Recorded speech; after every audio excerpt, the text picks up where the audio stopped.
Hi, 8th graders, Mr. Songer with you, and this is Ensemble Lesson 3, your makeup for that lesson. Today we're just going to do a little listening and then writing down a written recap of what I talk about here the next few minutes. And so you can then turn that into me. There's no recording due for this makeup lesson. We're going to talk as we are finishing up our ensembles and our lessons, just talking a little bit about preparation and practicing skills. A lot of us, I'm not going to just say middle school students, it doesn't really matter age, have a tough time practicing, and there's a lot of reasons for that, and there's also a lot of ways that you can get better at practicing, and I want to address some of those things with you here today, and I want you to take to heart what I talk about because it really is important in your improvement as a musician. The first thing I want to talk about is just the importance of not procrastinating and practicing your music.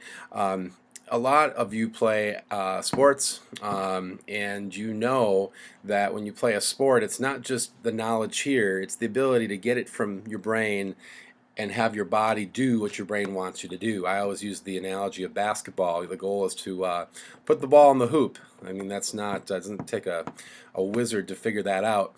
But the ability to put that ball in the hoop on a regular basis takes a lot of work, and only the best players can do that on a regular basis.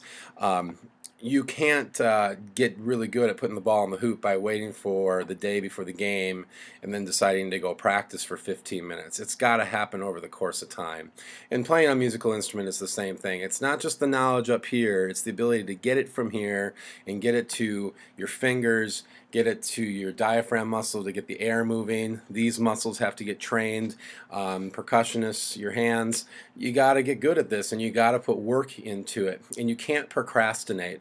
And so it's really important to have a regular practice schedule. And I say regular, I don't mean like 2 hours every day. Now, if you're going to be a really serious player and take this extremely seriously, you love music, then maybe you should consider spending a quality amount of time every day practicing. But I guess what I'm basically saying is you need to practice 2-3 times a week to really make sure that you're keeping those muscles going, that you're learning the coordination that you need to become a great musician. The second thing is sometimes you feel like you're falling behind and it gets frustrating. You need to realize that in the world of music, you have lots of time to get better. Again, to use the analogy of sports, if you're going to become a great football player, you have a pretty small window. Most football players, their careers are done before they're even 30 years old. And even the best of the best are not going to make it till they're 40.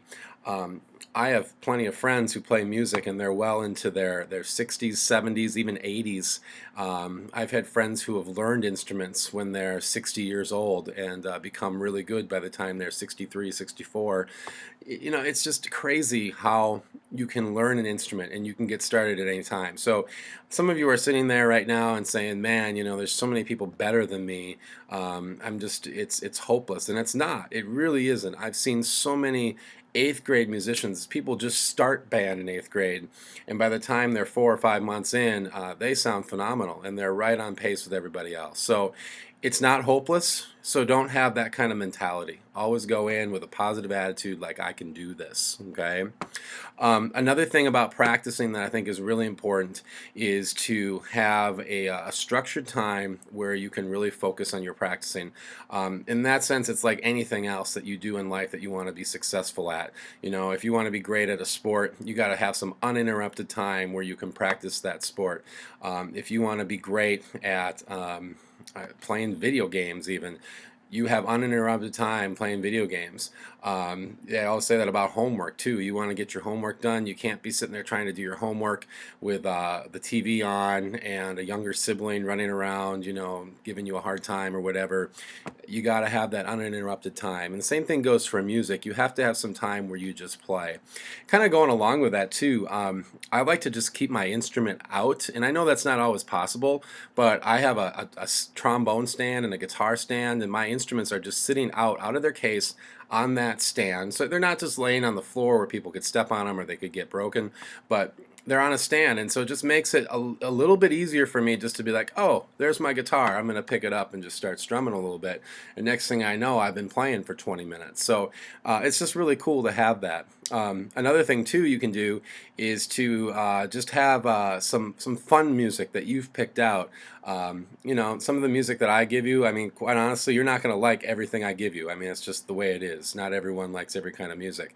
So maybe if you have some music that you've picked out online at a music store, maybe some old music from past years that you've enjoyed, practice that. Now, don't just practice that, but practice that sometimes. Okay, it's really, really nice to have something that's fun, because if it's fun, you're gonna, be more apt to do it. Uh, and then the other thing is kind of true too, though. Practice something that's tricky. We don't like practicing stuff that's hard, but when you practice stuff that's a little bit on the harder side of things, that's going to make you a better player. And focus in on it, break it down into small parts. Maybe practice it one line at a time, or even one measure at a time. And do it 3, 4, 5 times in a row. Do it at a slower speed. You'll find yourself getting better at it. And the fun in that isn't really the process in this case, but once you get through that process and you know it, and then you can get into rehearsal and play it, and it's going a lot better. The band sounds good, you sound good. That's the reward, to be able to play it and be like, yeah, I'm doing this well. So that's good too.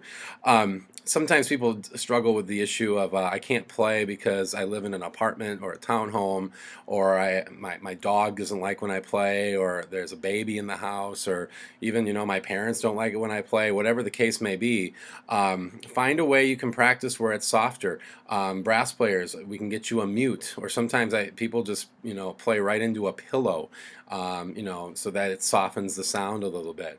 Woodwind players can do the same thing. Just put a couple pillows kind of like right around your saxophone, clarinet, so that it's not making as much sound. Sometimes you can practice here at school, before or after school. I mean, we got the practice rooms here, we got the space. Just stick around and do it. Some students complain about bringing the instrument home on the bus because it's too big, there's not enough room on the bus. Heaven forbid, some people are like, oh, people give me a hard time. These are things we can work around. Parents can give you a ride, you can practice here at school. If you have a large instrument, maybe we can give you one at home just to keep it home. So there's a lot of ways around that to get you to practice. The last thing I'm going to say is I found students, well, again, not just students, people my age, people of all ages, can come up with excuses all the time about why they don't practice. People can come up with excuses about all sorts of things. Why I don't eat better, why I don't exercise, why I don't budget my money better, why I don't hang out with better people, why so many different things. We can come up with excuses about why we don't do things that we should, and sometimes they're really good excuses. You could even say it's a legitimate reason, but if you're always coming to an excuse of why you don't do something, those are the people that are going to struggle in life. You have to come up with ways of how you can make things happen and make things better and be successful, because then you're going to have more success. So don't be that person that's always got an excuse for why it doesn't happen. Find a way. And I know people are busy. I know you're busy, but you can find a way to do this, okay? Again, we're not asking for 2 hours a day. Half hour a week, you got a half hour a week. I can almost guarantee you have half hour a week.